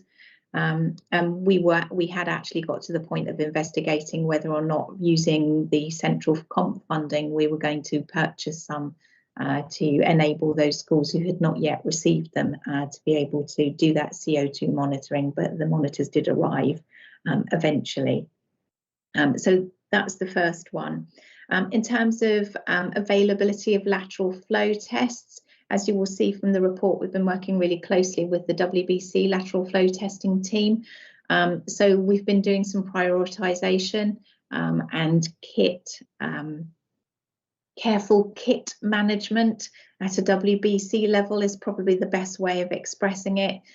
So we have a very strong relationship with that team, and if schools are running low to be able to prioritise their key workers, then we are able to call on stocks that we're holding at WBC. We've also been able to do that for home testing kits for children and families. So last week we were able to supply 2 schools whose early December orders had not been fulfilled by the DFE. So there were orders that were placed in early December by schools that had not hit somewhere in the machine of the DFE system until something like the 30th of December, and we're going to take another 2 weeks to arrive. So we are holding WBC stock in order to be able to fulfill some of those gaps where we anticipate them happening. And we are signposting to schools where families can pick up kits from within the community. So one of the things that we are tied into is being able to identify from our WBC lateral flow testing team where each of those lateral flow testing sites will be each week and signpost those out to the school community. And I know that our comms team also put that out on social media, and we reference that as well. So in terms of trying to make as much of those lateral flow tests available to the community as possible, I think we've got a well joined up system there. Then in terms of your question on exams, short of a spot of crystal ball gazing, the kind of mood music out there, and particularly reinforced by Secretary of State even today, was exams will be going ahead. The DFE have every expectation that exams will go ahead this summer, and that is what we anticipate happening currently. But we could say that all bets are off really in terms of whether or not that is what actually happens. I think we have to journey in the view that it is expected and anticipated that exams will go ahead in an examination format this summer, that we would expect to happen. Schools have been advised to run 3 mock sessions during the autumn, spring and late spring, early summer with exam groups in order to be able to award grades should they need to do so, should the May-June examination round, for whatever reason that we can't yet foresee, need to be pulled. Schools have been asked to put contingency plans in place ahead of that this year. And I know many of our secondary schools are already running last week and this week 1 round of mocks for the spring term in place of that. So I think it is a kind of watch this space around exams. We anticipate, and all of the mood music currently is around exams will go ahead during the summer term as planned. Then your final question was around the anti-vax material that a number of our organisations across the school system have been subjected to. The Department for Education are providing very strong legal support on this. Each of those correspondences that have been received by schools, we have bypassed straight to the DFE legal team, and the DFE legal team are responding directly themselves. So that's been taken, or the responsibility for that has been taken away from schools and is being directly dealt with by central government. So I hope that kind of allays any fears around some of those communications that have been received directly into head teachers' email boxes, which have not been particularly helpful. Great. Thank you very much. Any other questions? Can't see any hands. So again, thank you very much, Gillian, for your report and your answers to our questions. Thank you. So move on now to the agenda item 38, which is the future work programme. So that's on pages 37 onwards. So we have suggested agenda for the March meeting first. So anyone, any comments, Pauline? Thank you. I'm a bit surprised to find that we have no schools causing concern at the moment, and neither do we until the summer. For information to Helen and to give a little bit of history, when one of our schools went into special measures a few years ago, it was a huge surprise to us as members, and in particular, it was a huge surprise to the member that represented that ward. He was very, very upset, and I was quite sympathetic with that upsetness. And we held a task and finish group, and one of the recommendations was that in part 2 of Children's Services O&S Committee, we have a short report of schools causing us concern and what officers are doing to help them and what impact that's having. And secondly, that local members of the wards where that school is situated, or those schools are situated, be informed that it's on our agenda in part 2 and invited to attend the meeting so that they can hear and take part in the discussion. I note that this seems to have drifted away recently, and yet members did really value that. This item doesn't appear in our agendas until July.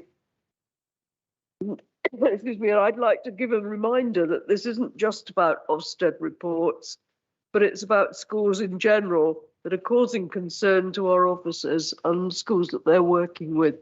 So can we have that back on next time, please, and every time?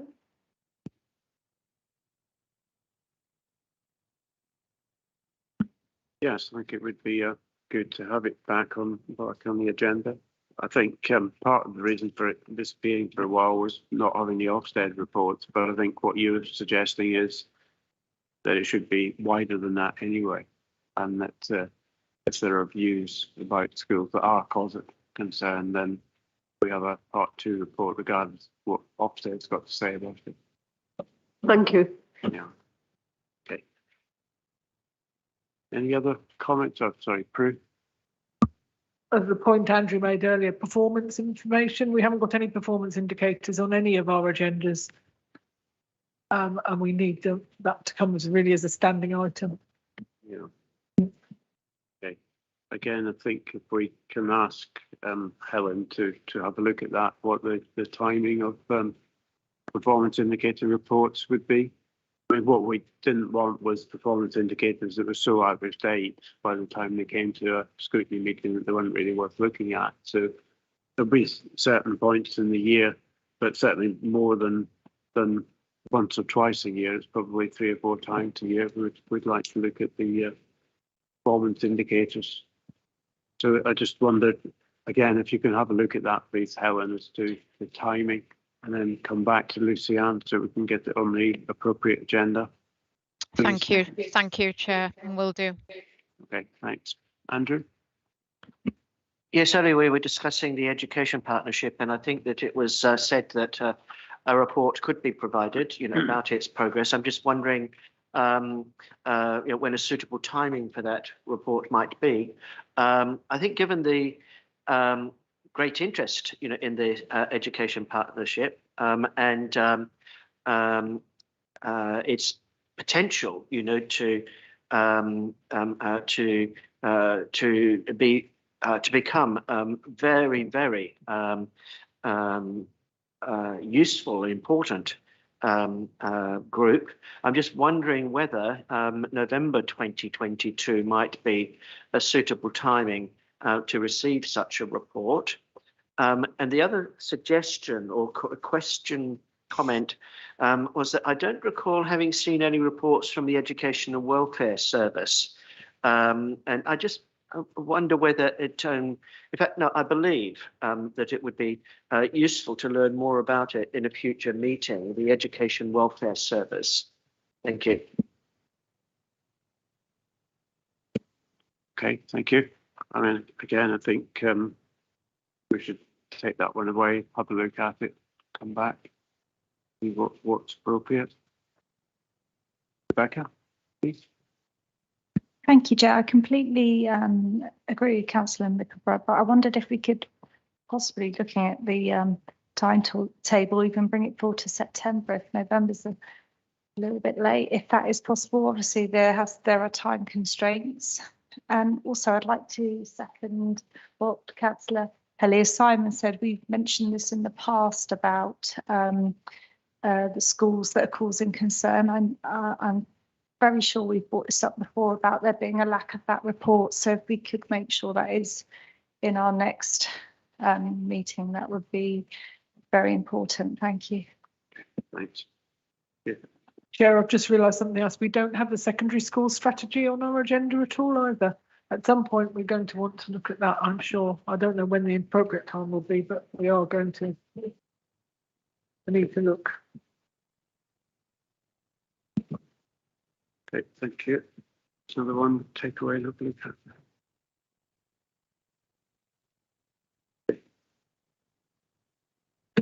Okay, we're all done on all the agendas. We've got quite a number of points there. I've noted the schools causing concern, which we're going to bring back on. The performance indicators, which we'll look at the appropriate timing. Education partnership, and suggestion towards the end of the year, probably November. Look at education welfare, stuff, what we can do there and when to bring it, and secondary school strategy. Those are the things that I noted that we'll sort of take away, have a look at, come back. Okay, great. So I have no further items to bring to attention. So I think that being the case, I will close the meeting. So thanks very much to everyone for the contribution. Thank you. Good night. Thank you, Chair. Thank you. Good night. Good night. Thanks. Bye.